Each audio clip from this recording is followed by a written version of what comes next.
There are ways of being inducted into the practices, those esoteric traditions that predate computers, cell phones, the engines industry, and even paper and bronze.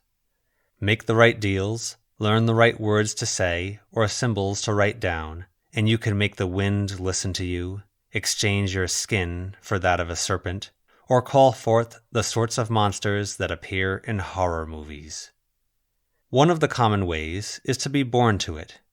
These words that bring forth nightmares, and these symbols that speak to the wind, are the product of centuries of deals being made, repeated until they become expectations and assumptions, provided the person has been awakened to that world and made the necessary agreements.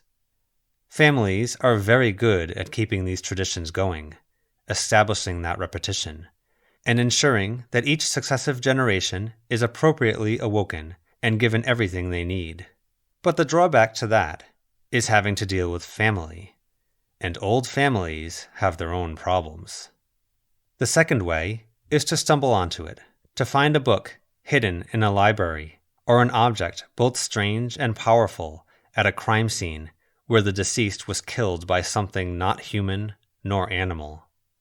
The risks are pretty cut and dry when you're going it alone and ignorant, in a world where people feel it's necessary to hide arcane texts, or where one's predecessor was killed by something other that might come after them and their new trinket. The last way, the old way, the road we're going down, to make that deal directly.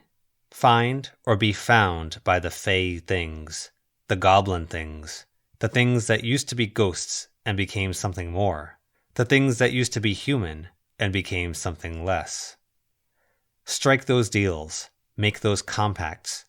Those strange others can give up shares of their power and teach their secret knowledge. Power, knowledge, and promises. Who could say no?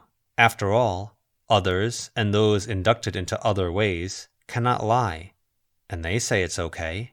Why would anyone say no?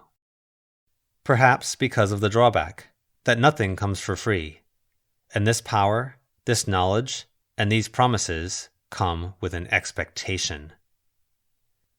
Something terrible happened, of a scale that words cannot easily convey. We need you to look into it.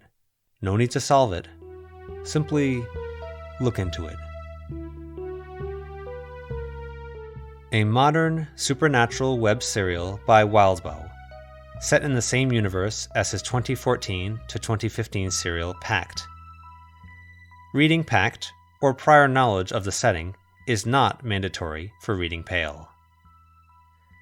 The story updates with new chapters twice a week, on Tuesdays and Saturdays, with chapters grouped into novel-like arcs. Expect to see interlude chapters dividing up the arcs, expanding on the story from other perspectives or in other formats, and there may even be supplementary material appearing in the midst of those arcs. Any resemblance to real people, places, or things is coincidental. If you run into anything that resembles some of the more dangerous things in this story, seek a priest or counselor.